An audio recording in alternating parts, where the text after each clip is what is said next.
이준 목사의 신앙 에세이. 이 시간에는 두란노 침례교회를 담임하시는 이준 목사님의 말씀입니다.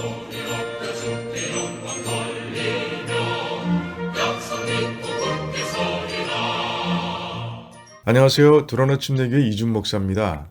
코로나 바이러스가 바꿔놓은 세상은 아직도 낯설기만 합니다.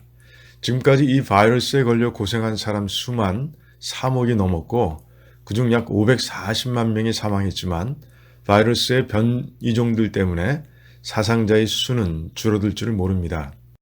경제적, 사회적, 문화적으로 겪는 고통도 만만치 않습니다. 물론 교회도 영적인 면에서 큰 타격을 입고 있습니다. 한 번도 경험하지 못한 지금의 상황은 마치 광야와 같다는 생각이 듭니다. 이런 상황에서 시작하는 2022년 새해엔 이스라엘 백성들의 40년 광야 체험기를 묵상할 필요가 있습니다.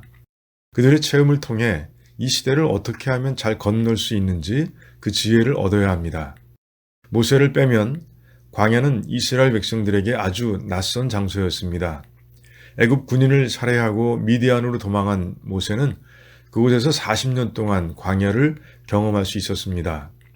그러나 애굽의 종으로서 매일매일 할당된 양의 벽돌을 만들어 온 이스라엘 백성들에게 다른 지역을 여행한다는 건 상상도 못할 일이었습니다.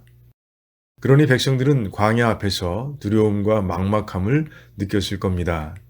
시내산에서 보낸 1년의 시간도 끝났고 이젠 광야 속으로 들어가야 하는데 어디로 가야 할지, 가다가 어디서 쉬어야 할지, 과연 식량과 마실 물은 문제 없는 건지 등등 궁금하고 염려되는 일이 한두 가지가 아니었을 겁니다. 그런데 하나님께서 백성들의 고민을 아주 많이 덜어주셨습니다. 성막이 완성되었을 때 성막을 가득 채웠던 구름을 통해 백성들을 인도해 주신 겁니다. 백성들은 구름 기둥이 인도하는 대로 그대로 따라서 인도하고 구름이 멈추면 자기들도 행진을 멈추고 그곳에 장막을 치면 됩니다. 구름 기둥은 안내자 역할만 하지 않았습니다. 낮에는 광야의 뜨거운 햇볕을 가려주었고 밤에는 불기둥이 되어 광야의 한기로부터 보호해 주었습니다. 구름 기둥은 이스라엘 백성들이 요단을 건너 가나안 땅에 들어가기 전까지 그들과 함께 했습니다. 그러니까 구름이 인도하는 대로 순종하기만 하면 무사히 광야를 건널 수 있었던 겁니다. 그런데 이스라엘 백성들은 하나님의 인도하심에 불만을 품기도 했습니다. 민수기 21장을 보니 구름 기둥을 따라 가나안 땅으로 깊숙이 들어갔던 백성들이 다시 구름 기둥의 움직임을 따라 광야 쪽으로 나와야 했습니다. 그러자 백성들이 불평하기 시작한 겁니다. 그때가 마침 광야 생활 40년째라 가나안 땅에 깊숙이 들어간 백성들은 드디어 이 지긋지긋한 광야의 삶을 끝내고 약속의 땅으로 들어가는구나 생각한 것 같습니다.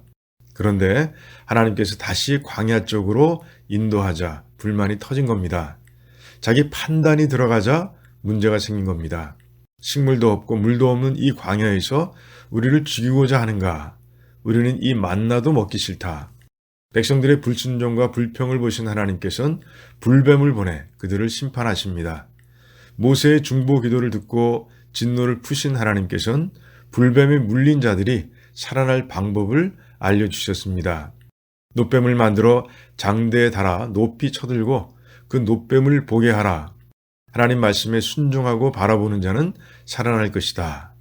이 순종의 치유법을 통해 광야에서는 순종만이 살 길이라는 진리를 백성들의 마음에 뚜렷하게 새겨주신 겁니다. 이스라엘의 광야 체험기가 주는 첫 번째 지혜는 순종입니다. 전혀 새롭지 않은 지혜라 실망할 수도 있습니다.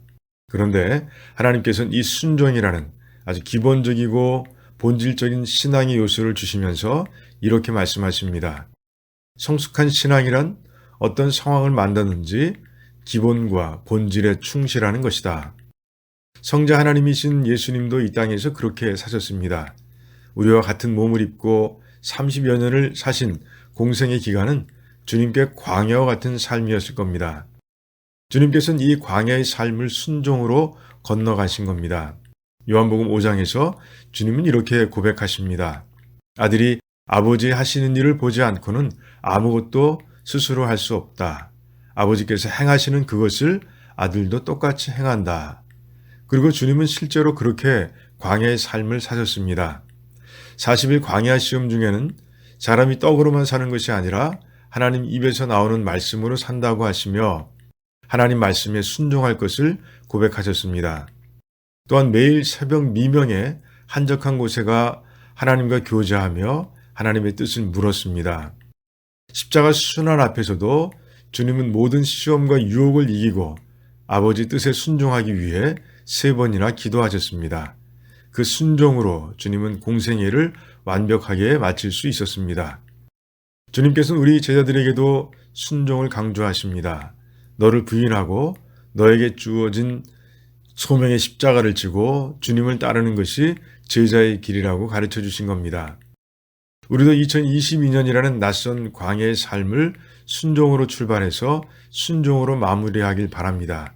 순종은 실천이 어렵지 그 길은 간단합니다. 매일 아침 말씀을 읽고 묵상하면서 그날 마음에 담아두신 말씀대로 살면 됩니다.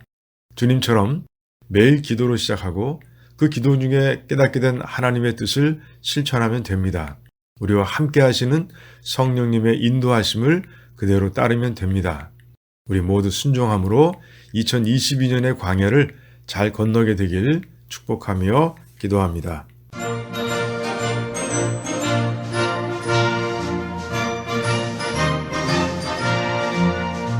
지금까지 이준 목사의 신앙 에세이였습니다.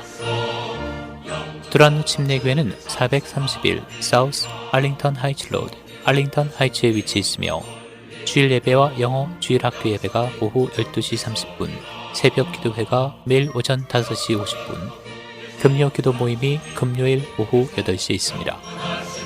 신앙 상담이나 그에 관한 자세한 사항은 전화 847-858-4464, 858-4464번으로 연락 주시기 바랍니다.